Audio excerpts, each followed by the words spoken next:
Hello friends, સ્વાગત છે તમારું મારી ચેનલ મમતાઝ કિચન એન્ડ વ્લોગમાં। તો તમને મારા વિડીયો પસંદ આવે તો વિડીયોને લાઇક કરજો, શેર કરજો અને હા, ચેનલને સબસ્ક્રાઈબ કરવાનું બિલકુલ ભૂલતા નહીં। તો આજની રેસીપી બનાવવાનું આપણે શરૂ કરીએ। તો આજે આપણે બનાવીશું શિયાળામાં સ્પેશિયલ બનતી બાજરીની ખીચડી। તો એકદમ ખાવામાં ટેસ્ટી, નાના મોટા બધાને ભાવે તેવી આજે આપણે બાજરીની ખીચડી બનાવીશું। તો ખીચડી બનાવવા માટે મેં અત્યારે 1 વાટકી બાજરી લીધી છે। તો હવે આપણે બાજરીને એક મોટા બાઉલની અંદર લઈ લઈશું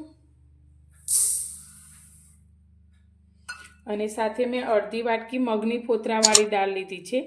તો જે વાટકીથી આપણે બાજરી લીધી છે તે જ વાટકીના માપથી અડધી વાટકી અત્યારે મેં મગની દાળ લીધી છે। તો તમે ફોતરા વગરની દાળ આવે છે તે પણ લઈ શકો છો। હવે બંને વસ્તુને આપણે સારી રીતે ધોઈ લઈશું। તો પહેલાં આપણે બાજરીને ધોઈ લઈશું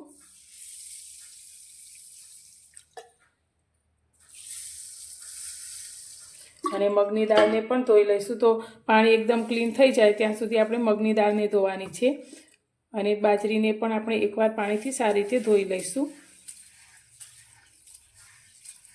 બાજરીને ધોઈ અને આપણે એક ચાળણીની અંદર તેને કોરી કરી લઈશું 10 મિનિટ માટે।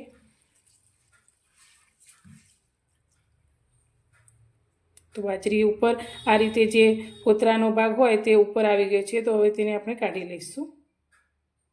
બાજરીને ધોઈ અને આ રીતે મેં ચાળણી ઉપર એક કપડું રાખી છે। તો આને આપણે થોડી કોરી થાય ત્યાં સુધી રાખીશું, એટલે કે 10 મિનિટ માટે આપણે તેને સાઈડમાં રાખીશું। અને આપણે જે મગની દાળને ધોઈ લીધી છે તેમાં આપણે થોડું પાણી રેડી અને તેને પણ 10 મિનિટ માટે રેસ્ટ આપીશું। બાજરીને આપણે કોરી કરી લીધી છે આ રીતે। તો હવે આપણે તેને એક મિક્સર જારની અંદર લઈ લઈશું।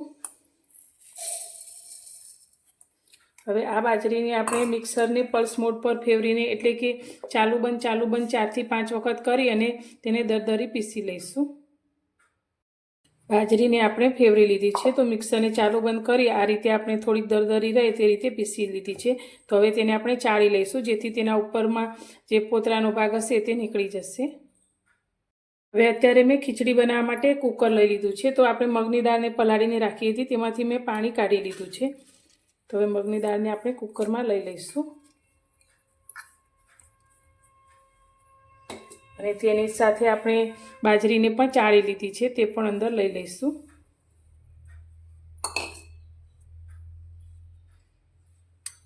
હવે બંને વસ્તુને પહેલાં સારી રીતે મિક્સ કરી લઈશું।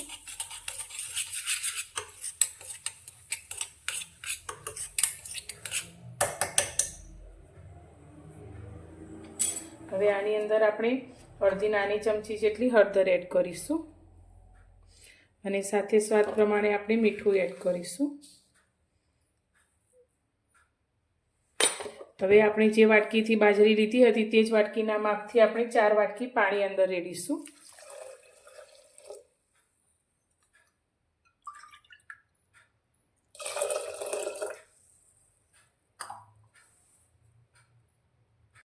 હવે બધી જ વસ્તુને એકવાર આપણે સારી રીતે મિક્સ કરી લઈશું। હવે આપણે ખીચડી ચડતી વખતે ઉભરાય નહીં અને ટેસ્ટમાં પણ ખૂબ જ સરસ લાગે તેના માટે અત્યારે આપણે 1 ચમચી જેટલું ઘી અંદર રેડીશું। હવે કુકરનું ઢાંકણ બંધ કરી અને મીડિયમ ગેસની ફ્લેમ પર આપણે 5 સીટી થવા દઈશું। અત્યારે મેં કુકરનું ઢાંકણ ખોલી લીધું છે। તો આપણી ખીચડી એકદમ સરસ રીતે ચડી ગઈ છે। તો આપણે આ રીતે થોડી ઢીલી રહે તે રીતે જ ખીચડીને બનાવવાની છે। તો તમે આ ખીચડીને આ રીતે ઘી નાખીને પણ ખાઈ શકો છો, પણ વધુ ટેસ્ટ આપવા માટે આપણે આ ખીચડીનો થોડા શાકભાજી સાથે વઘાર કરીશું। ખીચડીના વઘાર માટે આપણે ગેસ પર એક પેન રાખી છે, તેની અંદર અત્યારે આપણે 2 ચમચી જેટલું તેલ લઈશું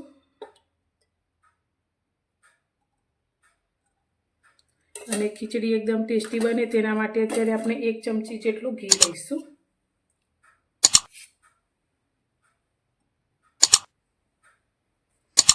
હવે બંનેને સારી રીતે ગરમ કરી લઈશું। ઘી અને તેલ આપણા સારી રીતે ગરમ થઈ ગયા છે। તો તેની અંદર આપણે 1 ચમચી જેટલું જીરું લઈશું। જીરું આપણું થોડું તતડે એટલે આપણે અંદર થોડીક હિંગ એડ કરીશું। હવે આપણે 1 ડુંગળીને આ રીતે ઝીણી ઝીણી સમારીને લીધી છે તે અંદર લઈ લઈશું.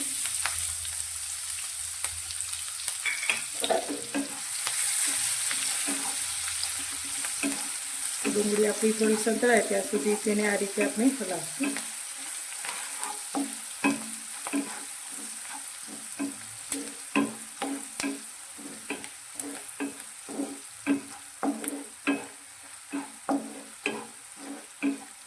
તમે ડુંગળી ના ખાતા હોય તો ડુંગળીને સ્કીપ પણ કરી શકો છો.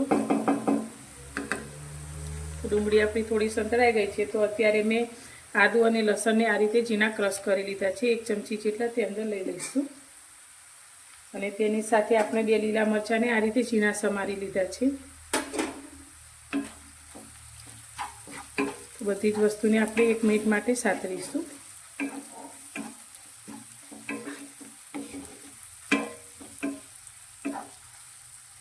ડુંગળી લસણ મરચાં બધું સારી રીતે સંતળાઈ ગયું છે. તો હવે અત્યારે મેં 1 નાના બટેકાને આ રીતે ઝીણું કટ કરીને લીધું છે તે અંદર લઈ લઈશું. તો શાકભાજી તમને જે પસંદ હોય તે તમે લઈ શકો છો. સાથે આપણે 1 ટુકડો ગાજરનો આ રીતે ઝીણો સમારીને લીધો છે અને તેની સાથે અત્યારે મેં 1 નાની વાટકી જેટલા તુવરના દાણા લીધા છે. તમે વટાણા પણ લઈ શકો છો.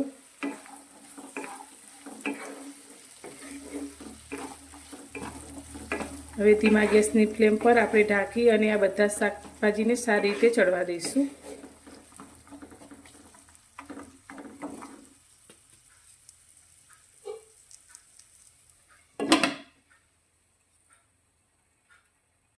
હવે આપણે શાકભાજીને જોઈ લઈશું. તો વચ્ચે 2 થી 3 વાર મેં શાકભાજીને હલાવેલા. તો એકદમ સરસ રીતે આપણા બધા શાકભાજી ચડી ગયા છે. તો બટેકાના ટુકડાને આ રીતે પ્રેસ કરીએ તો તે તૂટી જાય છે. તો હવે 1 નાના સાઈઝના ટામેટાના મેં આ રીતે ટુકડા કરી લીધા છે તે અંદર લઈ લઈશું અને તેને પણ મિક્સ કરી લઈશું. તો ટામેટા શાક થઈ ગયા પછી પાછળથી એડ કરવાના, જેથી બધા શાકભાજી આપણા પાણી વગર સારી રીતે ચડી જાય. હવે આની અંદર આપણે શાકભાજીના ભાગના મસાલા કરી લઈશું. તો સ્વાદ પ્રમાણે આપણે મીઠું લઈશું. થોડી આપણે અંદર હળદર એડ કરીશું. 1 ચમચી આપણે લાલ મરચું લઈશું, જે રીતે તીખું પસંદ હોય તે રીતે. 1 ચમચી આપણે ધાણા જીરું લઈશું. 1 નાની ચમચી આપણે ગરમ મસાલો લઈશું અને બધા જ મસાલાને સારી રીતે મિક્સ કરીશું. તો મસાલા આપણા દાજે નહીં તેના માટે અત્યારે આપણે 2 થી 3 ચમચી જેટલું અંદર પાણી રેડીશું અને મસાલાને શાકભાજી સાથે સારી રીતે સાતરી લઈશું. તો મસાલા પણ આપણા એકદમ સરસ રીતે સંતરાઈ ગયા છે અને આ રીતે તેલ અને ઘી પણ સારી રીતે છૂટું પડવા લાગ્યું છે. તો ગેસની ફ્લેમ બંધ કરી દઈશું.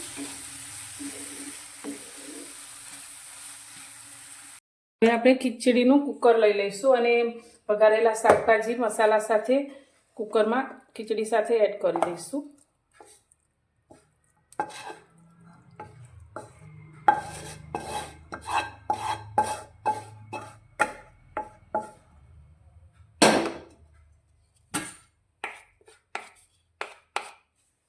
હવે બધું સારી રીતે મિક્સ કરીશું.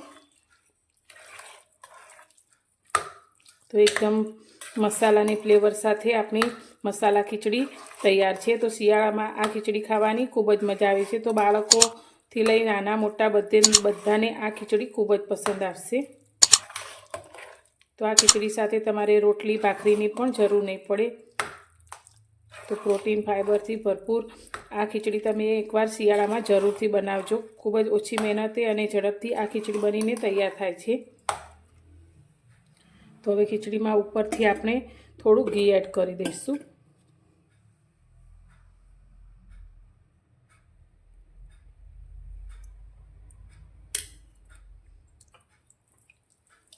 અને સાથે આપણે લીલી કોથમીરના પાન લીધા છે તે અંદર લઈ લઈશું. ફરી એકવાર ખીચડીને મિક્સ કરીશું.